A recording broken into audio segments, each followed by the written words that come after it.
we are doing our project on what we call the Pedigree Smart Team or Smart Key. I'm Michael. I'm Brian. Jacob. Jake. And our mentor Josh is sitting over here, so he's going to see kind of what we've created. Go. Space. Oh, just click next. Yep. There it goes. Okay. So I just kind of want to introduce Pedigree Technologies as a whole. So they were founded in 2004 here, and they're headquartered at this beautiful office here down in Fargo. So they started kind of their business with a Department of Defense contract for implementing intelligent wireless operating networks for the U.S. Navy in 2007. And then in 2009, they focused on commercial market products with a goal to improve their customers' ability to manage people and operating environments. Their main product that they're known for is their OneView platform. So it is used for asset tracking, dispatching, logs, maintenance, and mobile monitoring. Other things that they do, they also provide their OneView platform for construction, so they can locate assets, schedule maintenance, equipment rental, and then service work.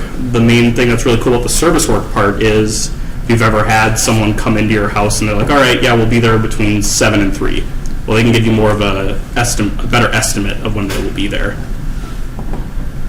So last year's capstone team was tasked with creating an application that would turn paper log files of their driving time into digital versions. So we are kind of adding more capabilities into their ELD with an ability to log in. So most of the ELDs, which is the little device down here, they are mounted in the cab, so they're kind of a pain to get at. So the thought was, if you can use your smartphone to log in and just send that information over to the ELD to log you in, that would make truckers, it would make it less of a hassle to log in constantly. So the expectation that the user inputs their credentials, the app will verify it, and then send it to the ELD. It will use it over Bluetooth, and specifically it will use Bluetooth Low Energy, which we'll talk about a little bit later, the differences between Bluetooth and Bluetooth Low Energy. So differences, classic Bluetooth you use for like headphones, smartwatches, really anything where a big amount of data is being sent at once. So classic for connecting and streaming data, and so it has a high transfer rate, about 2 to 3 megabits per second, and a 100 millisecond response time. Bluetooth Low Energy, on the other hand, suited for products that involve infrequent data transfers, so just small little bursts of data that need to go through. Really low data transfer rate, 200 kilobits per second, and a really low response rate at 3 milliseconds. It uses between 1 and 50% of the power versus Bluetooth Classic, and it was actually introduced with Android 4.3 and iOS 5. So I'll go over some of our user story requirements. So this is our solution that we propose. So basically the way you'll go through the app is you'll launch it, and you'll be prompted with the login screen. You'll type in your credentials if they're valid. You'll go on. If they're not, you'll go back to the login screen. You have to retype them in. Once you're into the program, it'll open up a connection manager screen where you can manage which ELD you want to connect to. Once you do that, it'll connect to the available device. Is it successful? No, it'll throw an error saying it was not successful in connecting. If it was, it'll establish the connection, and then it'll attempt to send your credentials to the connected device. If it was successful, it'll say no, it'll throw an error, and if it was, then it'll sign the user into the ELD. So some of our stretch goals for the project is to have it automatically log in and out when in a certain range of the ELD. And some possible approaches to that is to, when the connection is dropped, have it try to reconnect a couple times, and if it doesn't, then sign out of the ELD. Or we could establish an area around the ELD, so basically have a perimeter, and if the cell phone exits that perimeter, then it would sign out on the ELD. So we've run into a couple of risks or issues. We solved a couple of them. One of them was the Cordova setup. We were unsure of how it would go because none of us had ever really used Cordova before. We weren't sure if Bluetooth would work with Cordova. That was kind of the main task of the project for Pedigree. And we ran into a problem where we couldn't emulate Bluetooth functionality with like the Android emulator. So we had to find physical devices to solve that one. And then another issue we had was just trying to get used to setting up those devices and utilizing them. Once we did that, we were able to get our Bluetooth working. And then we found that when we were making changes, like very often trying to like tweak pages and to check styling, Cordova would sometimes not send our new update to the phone to run. We solved that issue as well. And some of our current issues is just scheduling. 3 of us have jobs where we work 30 plus hours a week, so sometimes it's a little hard to have meetings and get time to meet together and work collaboratively. And then only one of our members has a Mac computer that is able to work with iOS on devices. So this is just kind of a summary of our Sprint 1. We set up our Cordova environment on all of our machines so that we'd be able to work on the projects. And we set up our version control with GitHub. And we established our communication setup with Discord. And in Sprint 2, we surpassed our midterm goal. Our goal was to just get 2 devices to actually connect to each other, not to really send any data. When we surpassed that, we came up with the rough app design. So we designed each screen and what they should really look like. We finished the login screen, and we integrated Bluetooth Low Energy.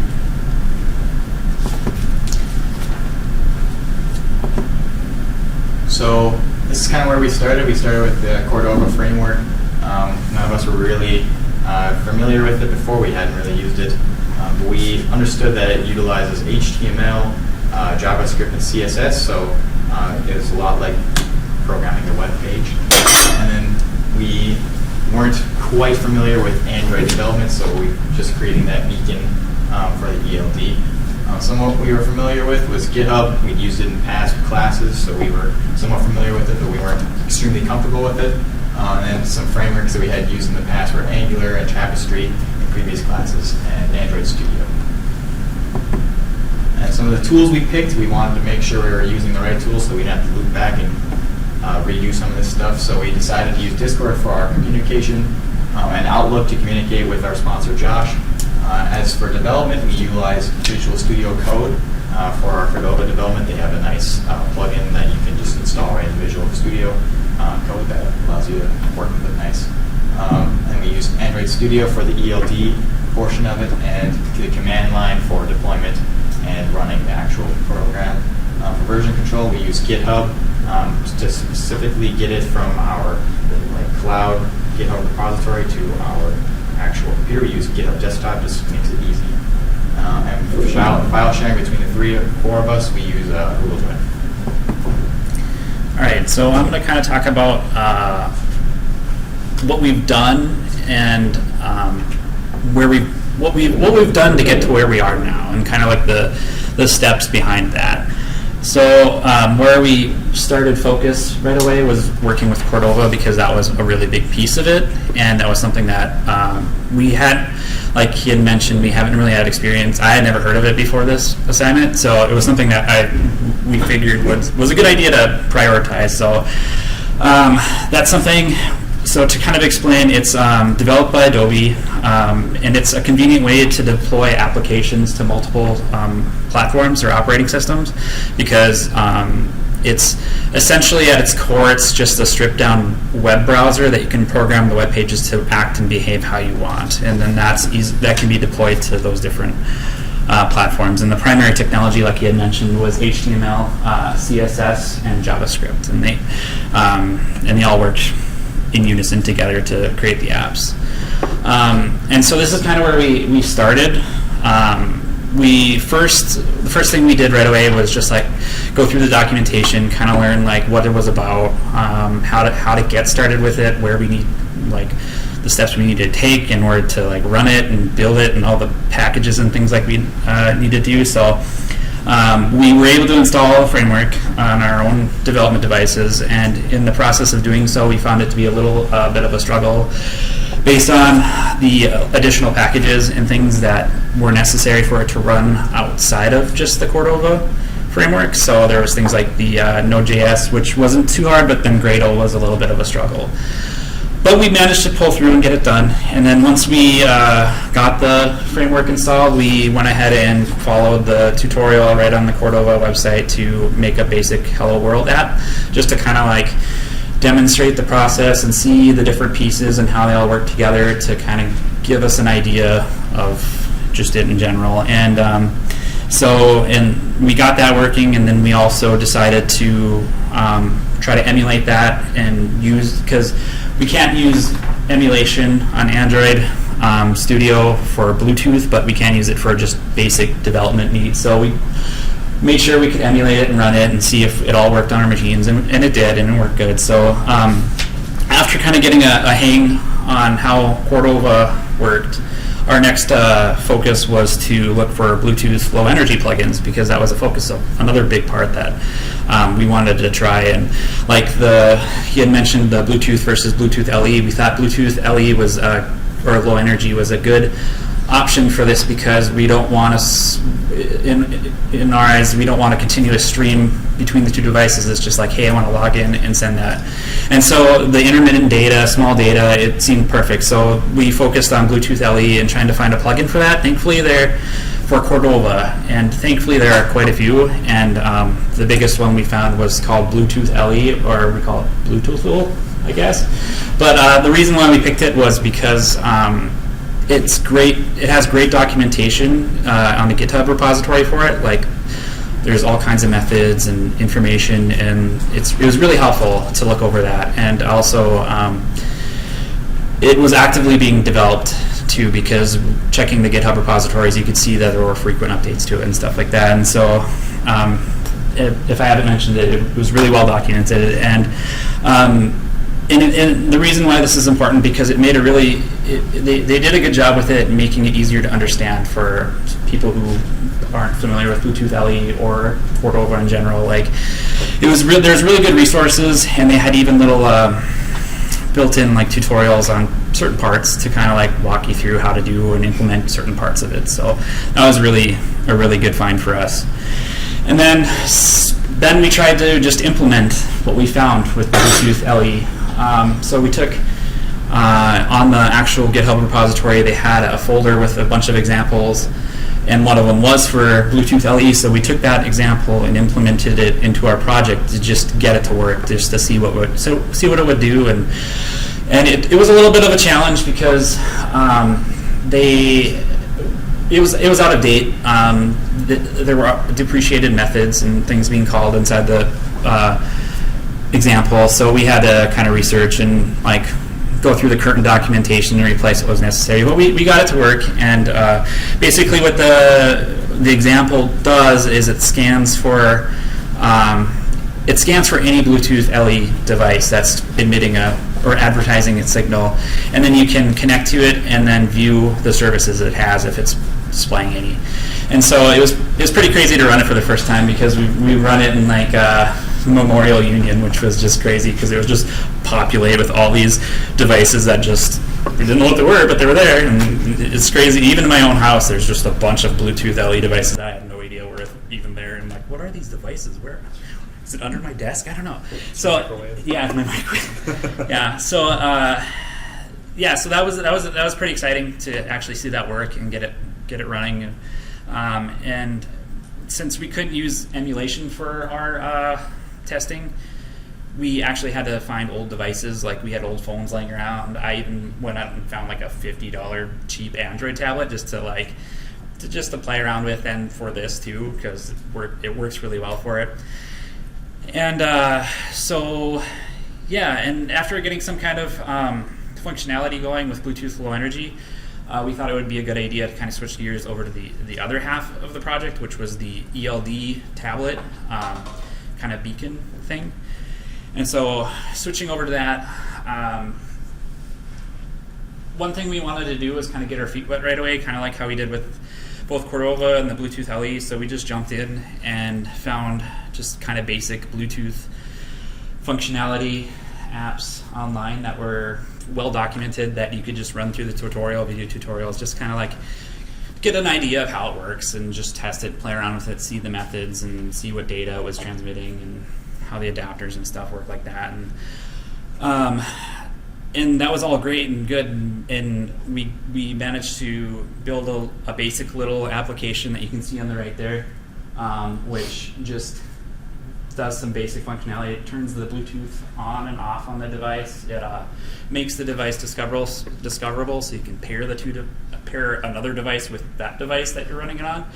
And then also you can see the connected devices. So it was really helpful for us to kind of see that data and what it actually looked like and things like that. So, but there was one problem though that we didn't really foresee because we didn't know really Bluetooth LE and Bluetooth and the differences, but we'll kind of go over that now and see where we were wrong. And with that, there's some basics of Bluetooth low energy that we learned that kind of cause those problems. And so how Bluetooth low energy communication works, which we learned was that it's based on what's called the general attribute profile. And it's a general specification for sending and receiving like small pieces of data, which in this case are known as attributes. And not like they had mentioned in the differences between Bluetooth and classic and low energy. It's not continuous, it's just small pieces. And all BLE devices are based around that. So it's kind of like a constricting factor almost, because you have to play by their rules. You can't just kind of do whatever you want. So there's a little bit of a learning curve with that. So there's two major pieces with BLE. The first piece is the GAT client, and then the second piece is the GAT server. And so the GAT client uses basically the listening device, so that's like your phone or something, or your tablet. It's just whatever, it'll listen for things that the GAT server will send, which are, the GAT server will basically advertise its services and characteristics to any client that's willing to listen or knows of its ID. And both of the devices, both the pieces, they will recognize commands and requests, so they can both communicate back and forth. It's not just a one-way. Like the transferring of the signal is one way, but the communication isn't one way. It can be both ways. And so, kind of a little bit more detail about the GAT server portion of it, because there's the GAT server is basically like the keeper of the information. That's what is responsible for sending the data to devices initially, and it holds that data. And so there's a little bit of terminology that's associated with that that's important to know when working with this. The first term is characteristic, and that's basically, it's just a simple data value of some kind that will be transferred or received. Something like battery voltage or health rate, health-related information from a Fitbit, something very simple. And then the second term would be service, and that's like a collection of characteristics that all work together as a function. So manipulating the data, things like that, they all have pieces that are related. And then the final piece of information is the descriptor, and that's just what it sounds like. They're just descriptive pieces that kind of add things. Something like, for if you're sending temperature, you'd want to know if it's Fahrenheit or Celsius. So it's a little bit of extra information there. And one last piece for the BLE basics is the UUID, or the universally unique identifiers. If you aren't aware of what they are, there are 128-bit numbers that are used primarily for identification purposes. With BLE, that's how you know what devices are talking to each other and what device to look for. So usually, with how we built ours, there's a service, and that service has a UUID, and our client is looking for that UUID being broadcasted. So if it sees that, it'll grab it, and then they'll connect and talk to each other. And basically, there's little examples there of kind of how you see We declared them. They're redacted, obviously, because you don't want to just throw your keys out there willy-nilly. But the first one is for JavaScript, and it's being hosted in a collection. The second one there is in the actual login or the service profile class in Java. So that's for Android. So now, after we discovered all those fancy new things about Bluetooth Low Energy, we wanted to try implementing what we learned into our Beacon app. And unfortunately, Bluetooth and Bluetooth LE are different, so we had to start over. And starting over, we just found a basic server, GAT server, to put on our tablet that all its purpose was sending the time, and clients could read the time from it. And that seemed like a pretty good starting point. So we got started on that, and it wasn't too hard because it was all up to date, and it was right from Android development, so they knew what they were doing, and it worked pretty flawlessly. So after testing that, we were able to see the profile being displayed on our Cordova application, which was pretty awesome to see, because it was like, oh, there's actual data, and we can do something with it now, and it's Bluetooth Low Energy, and it was pretty cool. But unfortunately, the data that we saw wasn't actually the date. It was just some jargon because we weren't reading it right. But we didn't really care because we could see that it was a time service, and that's all we wanted. We just wanted to see if we could get data. So it was really exciting. So after our exciting time of seeing it work and getting a good idea of how it works, we tried to take a swing at making it work how we wanted it to, our GAT server. And so, unfortunately, there isn't a lot of documentation on making your own custom services and servers. So there was documentation for it, but it was all pretty archaic and kind of hard to read sometimes, as you know documentation can be. But after a lot of digging and kind of like scouring and stuff, we were able to find a lone partially completed tutorial on how to make your own Bluetooth Low Energy GAT server out of a cat toy that when you tap the screen, it would move its paw. And it was doing that communication through Bluetooth Low Energy. And so we didn't really have any cat toys or the Android things circuit board that it was using, but we thought we could take what was being used there and apply it on our project, and kind of like there was that sending of data in a custom way. It wasn't just like a predetermined service that was already given to us. And so after many hours of like trying and breaking down the code and understanding what line by line and by line, and putting breakpoints everywhere and pop-ups, we finally got some success. And so with that, I'll show you a video demonstration. And we thought a video demonstration would be good because they're small devices, and I don't think you guys could see it if we held it up here and did that. So just a couple notes before I show, so you can kind of know what's going on here. The screen on the left is our Cordova application, so it's kind of swapped right now. They work on either or, but I just like to run it on there because I have a keyboard and I can type easier. So the Cordova app is on the left, and then we have our custom GAT server on the right. And as you can see right now, it just shows the default username and default password. And that'll change in a second. But the Cordova application, we did a little bit of a makeover with it and kind of made it look a little more nice. And one thing you'll see when we start playing here is that I'll enter the word hello. As you can see there already, it doesn't start with that, but I'll enter the word hello, and then it'll show up in the default username section. And then on the left, there'll be pop-ups and some other stuff happening, but that's just for debugging for our purposes, so we know what's going on. One of our many breakpoints and things, but I'll just play it now so you can kind of see how it works. There's no sound, so it's going to be quiet. But there's the phone. It's not connected. It's just the phone. Well, over Bluetooth. Well, it will be connected. It's not connected currently, but over Bluetooth Low Energy.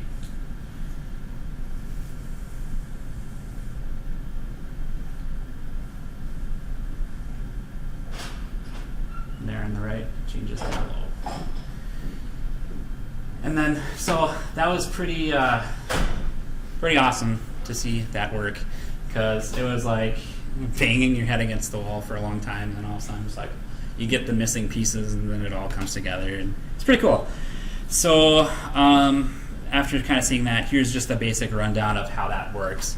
So with the Cordova mobile app side of things, basically the process is they enter kind of what he described earlier. You enter login information, and then once you enter login, you press login, the app will start scanning for the BLE device that has the UUID of the login service. So once it finds that UUID, it'll send the credentials on over through the Bluetooth Low Energy connection, and there's a plugin that there's a method in the plugin that's responsible for doing that, and it takes the device address, the service UUID, the characteristic UUID, and the value it wants to overwrite. And there's a little bit of a trickiness there because it has to be small amounts of data. So you basically take whatever you're trying to send over and convert it into a byte array, and then send that byte array over, and then the device will take that byte array, convert it into the thing it wants, and then use it. And then the tablet portion is basically, it just sits there and sends out its signal looking for anybody. And then once a device will connect to it, and then they'll talk. And then finally, one last little thing before I hand it over to Jake to talk about more things is the GAT server for the LEDs. There's a little bit of details here just to kind of give you an idea. So there's two big parts on the GAT server. There's the login profile class, and then also the GAT server class. The login profile is basically what stores the UUIDs for the login service and characteristics and things like that, and it's also where the data is being stored. So there's a little bit of encapsulation there, so you can't just directly, you have to go through the GAT server to talk to that data. And then also the GAT server, that's what's responsible for broadcasting or advertising its signal and talking and manipulating the actual data that's stored in the login profile. But with that, I'll turn it over to Jake to talk about reflections and moving forward, or looking forward. So the team as a whole kind of thought Bluetooth was going to be the most difficult part of the project, and we decided we should nail that down first. So we decided to front load the project, focusing purely on just getting the Bluetooth functionality set up.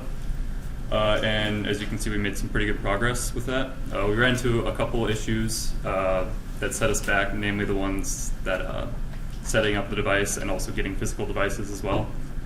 But we managed to meet our midterm goal, which was to set up the Bluetooth functionality so you could connect two devices, and then we exceeded that goal by being able to send information over Bluetooth signal. And looking back, the team has been great together. We haven't had any issues or arguments. We see eye to eye on how things should be implemented and designed, so it's been going great. As for highlights, the team has worked well together and we exceeded our midterm goal. We potentially found a group time where some of us can meet between classes, so that will be great moving forwards. The hardest part of the project is hopefully done. There will likely be more issues that come up, but we think it should be good. And the team's morale is high, and we're very optimistic that we can reach our goal. As for lowlights, setup took longer than expected. And emulation capabilities kind of set us back with having to get physical devices. In-class documentation has been a lot, at least to start with, but now that we're kind of going, things are speeding up.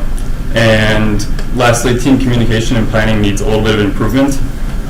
We've had times where we have in-class assignments that need to be turned in, and we have it done, but we just didn't communicate and didn't get it turned in, so that needs to be worked on. Looking forward to the third sprint, we want to clean and refine the code for the Bluetooth because we still have issues with it.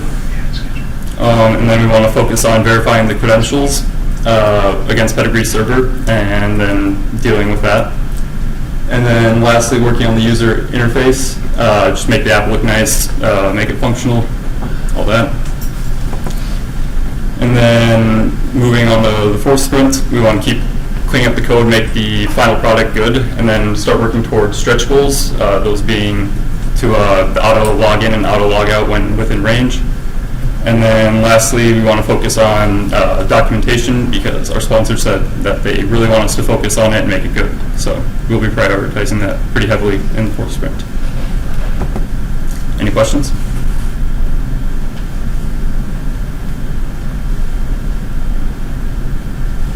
What do you feel about the stretch goals? I think they're, now that we've gotten the hard part out of the way, just establishing the communication and just getting the ideas down about how that all works, it seems a lot more feasible now than it was at the start, because it was like a wall trying to get past that Bluetooth part. But now that we've crossed that, it's like, oh, there's grass over here, we can do things. So that's kind of, yeah. So hopefully, we're hoping we can get it done. We're going to try. So any plans to publish some information on building your own GAT server and client, so the next Atlas group that stumbles on this problem is... Now that we've had a little bit of experience with it, I think that's something we could look forward to in the future. I think our priority right now is to finish the project, but maybe, for funsies in the summer or something, we can do that. Just have fun with it, so, yeah. You guys said for Sprint 3 you still have to do some cleanup code for the Bluetooth. What issues are you still running into? Right now, there are a couple issues. So with the tutorial we found initially for the Bluetooth LE plugin, it is set to disconnect as soon as you find a connection, probably to save power, and that's just kind of how it was built. And so our focus wasn't on fixing that part yet, so we focused on sending the connection and getting the data transferred. But now, sometimes it won't connect because Bluetooth LE is a little bit spotty, so it'll act like it's connecting and then it'll crash. So right now, that's one of our focuses, is to change how it works into where it won't just stop trying to connect, even if it does have it'll verify that it sends the information before doing that procedure. So does it connect every time flawlessly, or do you guys have some times where it takes? There's a couple times where there's hang-ups, and I think it's probably because there's a little bit of interference.